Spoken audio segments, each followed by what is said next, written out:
दोस्तों बहुत बहुत स्वागत करता हूं आप सभी का। इन दो चेहरों को तो आप लोग पहचानते होंगे। एक का नाम है शर्जील इमाम, एक का नाम है उमर खालिद। पिछले 5 साल से ये लोग बिना ट्रायल के जेल में कैद हैं। एक दिन ऐसा आएगा जब ये लोग भी फपक फपक कर रोएंगे। एक दिन ऐसा आएगा जब ये लोग भी केजरीवाल की तरह पूरे देश के सामने अपना दर्द बयां करेंगे। दोस्तों आज की सबसे बड़ी खबर यह है कि अरविंद केजरीवाल को शराब नीति मामले में सभी आरोपों से बरी कर दिया गया। सभी आरोपों से बरी कर दिया गया। मतलब क्या है? मतलब ये हुआ कि जो ईडी सीबीआई है वो झूठा केस बनाती है और साजिश रचती है। आज जब केजरीवाल को दिल्ली की राउज एवेन्यू कोर्ट ने बरी किया तो केजरीवाल किस तरीके से फपक फपक कर रो पड़े। दोस्तों बिना देर किए आप ये वीडियो देखिए। इस वीडियो को देखते हुए आप ये भी महसूस करिए कि अगर आपके साथ ऐसा हुआ होता तो आप क्या करते। अगर आपको भी ऐसे केस में फंसा दिया जाए और उस केस में कोई भी दम ना रहे और आपको जेल में रहना पड़े 1 साल 2 साल, आपकी सत्ता चली जाए, आपकी पार्टी को करप्ट घोषित कर दिया जाए, आपकी सरकार गिरा दी जाए, आपकी पार्टी को तबाह कर दिया जाए, तो फिर ऐसे ही दर्द फूटता है। देखिए केजरीवाल का ये दर्द आप लोग। जाती थी केजरीवाल भ्रष्ट है, केजरीवाल भ्रष्ट है।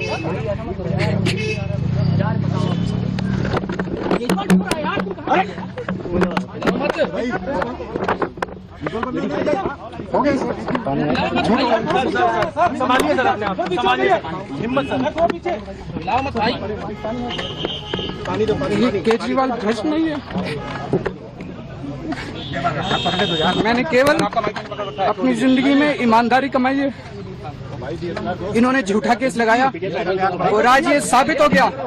कोर्ट ने कहा है कि केजरीवाल कट्टर ईमानदार है, मनीष सिसोदिया कट्टर ईमानदार है, आम आदमी पार्टी कट्टर ईमानदार है। तो केजरीवाल पहले भी यही कहा करते थे, मनीष सिसोदिया पहले भी यही कहा करते थे कि भाई ये जो आरोप लगाया गया है ये सरकार द्वारा आरोप लगवाया गया है, सरकार ने साजिश रची है, सरकार ईडी सीबीआई को चला रही है और सरकार ये झूठे केस में हम लोगों को फंसा रही है। और आज जब कोर्ट से अरविंद केजरीवाल मनीष सिसोदिया को बरी किया गया तो फिर से वही कहा जाने लगा कि ईडी सीबीआई निष्पक्ष नहीं रही। लाइव लॉ के मुताबिक अदालत ने फैसला सुनाते हुए सीबीआई की जांच में खामियों पर कड़ी टिप्पणी की। अदालत ने कहा कि हजारों पन्नों की चार्जशीट में ऐसी सामग्रियां हैं जो किसी भी गवाह के बयान का समर्थन नहीं करती। स्पेशल जज जितेंद्र सिंह ने कहा कि चार्जशीट में भ्रामक दावे किए गए। अदालत ने कहा कि मनीष सिसोदिया के खिलाफ प्रथम दृष्टया मामले बनाने में सीबीआई विफल रही। इसके अलावा जज ने यह भी कहा कि केजरीवाल को बिना किसी ठोस सबूत के मामले में शामिल किया गया। राउज एवेन्यू की कोर्ट ने दोनों नेताओं समेत मामले में सभी 23 अभियुक्तों को आरोप से मुक्त कर दिया गया। और केजरीवाल के खिलाफ कितना मीडिया ट्रायल चला था आपको पता है? ये मोदी का सबसे बड़ा चाटुकार एंकर आपको याद है, जो अपने चैनल पर नफरत की पाठशाला चलाता है, विपक्ष के नेताओं के खिलाफ एजेंडा चलाता है। क्या कह रहा था ये याद है आपको? ज़रा देख लीजिए किस तरीके से मीडिया एजेंडा सेट कर रहा था। जैसे जैसे सीबीआई जांच कर रही थी मीडिया ट्रायल भी समानांतर चलता रहा था। देखिए जरा। केजरीवाल उनका क्या मामला है वो आपको बताता हूं। जैसे अगर आप ये देखिए, ये व्यक्ति हैं केजरीवाल, ये भाई साहब केजरीवाल है, इनके गले में मफलर लपेट देते, ठीक है, ये केजरीवाल लोग। इनके एक तरफ इनके राइट हैंड कह लीजिए जो खास व्यक्ति होता है, इनको कह लीजिए ये सत्येंद्र जैन, सत्येंद्र जैन, ये इनके राइट हैंड टाइप हो गए, इनका राइट हैंड। और एक तरफ इनके जो है वो है मनीष सिसोदिया, मनीष सिसोदिया। ये दोनों इनके बहुत खास। अब क्यों खास है अभी आपको बताऊंगा। अब हुआ क्या है कि ये सत्येंद्र जैन साहब जो हैं ये तो जेल में है, सलाखों के पीछे पहुंच गए। इन पर क्या केस लगा हुआ है भाई? इन पर मनी लॉन्ड्रिंग का केस है, मनी लॉन्ड्रिंग का केस।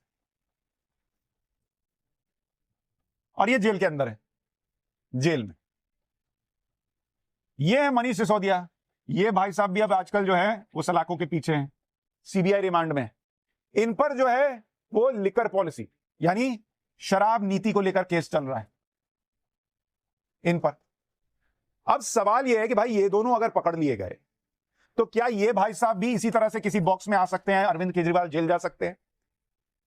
और इन दोनों के पकड़े जाने का क्या मतलब है, इस पर आऊं उससे पहले केस थोड़ा सा बता देता हूं। ये तो यही लोग हैं केजरीवाल के सबसे बड़े गद्दार, सबसे बड़े चोर। तो यही लोग हैं मीडिया में बैठे हुए लोग जो लगातार लोकतंत्र को खत्म करने पर तुले हुए हैं। ये लोग सिर्फ और सिर्फ सरकारी एजेंडा चला रहे हैं। ये सिर्फ और सिर्फ विपक्ष के नेताओं को बदनाम करना चाह रहे हैं। लेकिन आज जब केजरीवाल को बरी किया गया तो टीवी मीडिया में सन्नाटा पसर गया। इस बीच बहुत सारे लोग रिएक्शन भी दे रहे हैं। केजरीवाल को जिस तरीके से बरी किया गया उसको लेकर बहुत सारे लोग अपनी अपनी प्रतिक्रियाएं दे रहे हैं। लेकिन प्रतिक्रियाएं दिखाने से पहले मैं आपको अरविंद केजरीवाल का पूरा बयान दिखाना चाहता हूं कि बरी होने के बाद केजरीवाल ने क्या कुछ कहा है। आप केजरीवाल का ये बयान सुनिए और समझिए कि हमारे देश की जांच एजेंसियां कितनी निष्पक्ष। पिछले कुछ सालों से भारतीय जनता पार्टी जिस तरह से शराब घोटाला कर रही थी और हमारे ऊपर आरोप लगा रही थी, आज कोर्ट ने सारे आरोप खारिज कर दिए और जितने भी एक्यूज्ड थे सबको डिस्चार्ज कर दिया।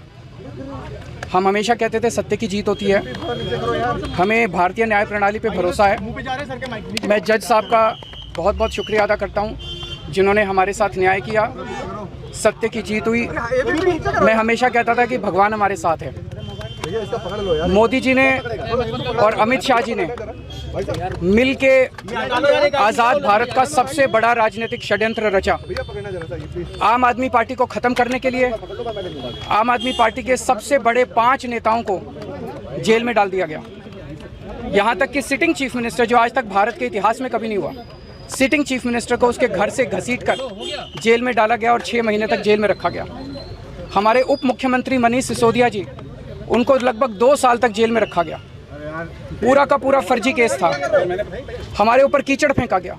24 घंटे टीवी चैनलों के ऊपर डिबेट चलते थे, खबरें दिखाई जाती थी केजरीवाल भ्रष्ट है, केजरीवाल भ्रष्ट है। विपक्ष के जितने भी नेताओं के खिलाफ ईडी सीबीआई की जांच चल रही है, कहा जा रहा है वो सब फर्जी है, सब फैब्रिकेटेड है, उसमें कोई भी दम नहीं है। इस बीच प्रियंका भारती ने एक ट्वीट किया है।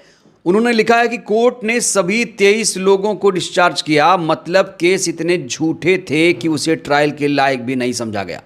सीबीआई के आईओ के खिलाफ इंक्वायरी के आदेश दिए गए हैं। सुप्रीम कोर्ट इसी सीबीआई को तोता और ईडी को क्रूक बोल चुकी है। सत्ता के नशे में इन एजेंसियों को बीजेपी ने अपना प्रकोष्ठ बनाकर रखा हुआ है, अपना प्रकोष्ठ बनाकर रखा हुआ। कहा जा रहा है ये जो ईडी, सीबीआई, इनकम टैक्स, चुनाव आयोग, ये सब सत्ताधारी पार्टी अपने हिसाब से, अपने रिमोट कंट्रोल से चलाती है। वहीं इस पूरे मामले को लेकर मीडिया की गजब तरीके से धुलाई की है रवीश कुमार जी ने। रवीश कुमार ने क्या लिखा है कि बताइए, हफ्तों महीनों शराब घोटाले पर प्रेस कॉन्फ्रेंस हुई, जेल भेजे गए, अब आरोप ही खारिज। गोदी मीडिया क्या करेगा, उसकी कवरेज का क्या किया जाए। अब दोनों नेताओं को सारे डिबेट शो पब्लिक में दिखाने चाहिए कि ये जो आप देख रहे थे पूरा झूठा था। एजेंसी लगाकर एक मामला बनाया गया ताकि डिबेट हो सके। अपनी एजेंसी के जरिए कंटेंट क्रिएट कर रही थी और गोदी मीडिया उस पर डिबेट और जनता उस पर फैसला। किसी की जवाबदेही तो तय होनी चाहिए। हर दिन जनता के साथ इतना बड़ा छल किया जा रहा है, लोकतंत्र को पैरों तले रौंदा जा रहा है।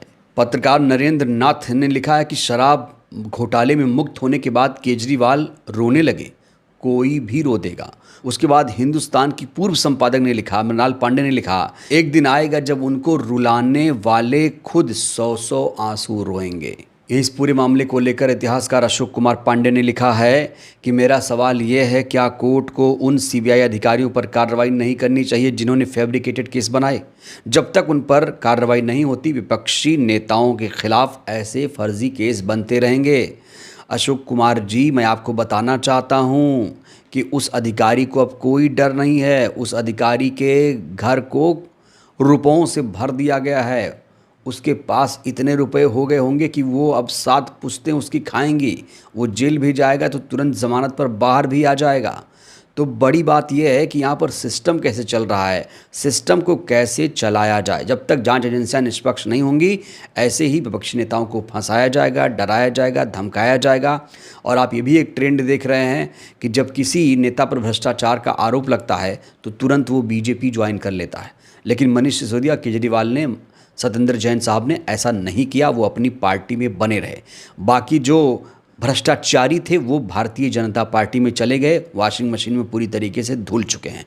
आज केजरीवाल का ये आंसू पूरा देश देख रहा है और कहा जा रहा है कि उमर खालिद और शर्जील इमाम के साथ एक दिन ऐसा होगा जब कहा जाएगा कि ये दोनों भी बेकसूर हैं, इन्हें भी बाइज्जत बरी कर दिया जाता है। बहरहाल दोस्तों, इस वीडियो में इतना ही। देश की जांच एजेंसियों पर आपको कितना भरोसा है?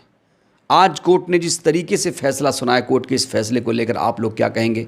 राय दीजिएगा। बहुत बहुत धन्यवाद।